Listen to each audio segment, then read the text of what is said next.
On a typical day, a vast network of pipes and pump stations deliver the city's wastewater to one of our two treatment plants. The Southeast Treatment Plant, located in the Bayview neighborhood, or the Oceanside Treatment Plant near Ocean Beach.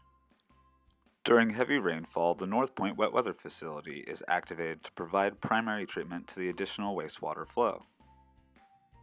The facility's outfall structures that discharge the treated wastewater into the bay are located under Piers 33 and 35.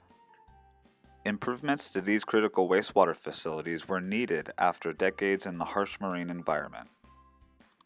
The North Point Facility Outfall Rehabilitation Project broke ground in May 2017 and completed construction in February 2018.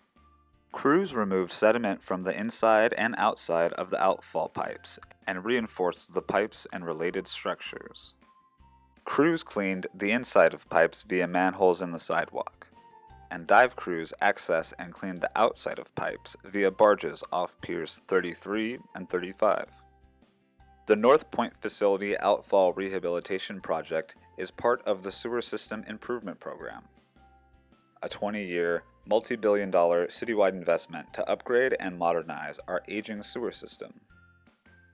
The SSIP will ensure a reliable, sustainable, and seismically safe sewer system now and into the future.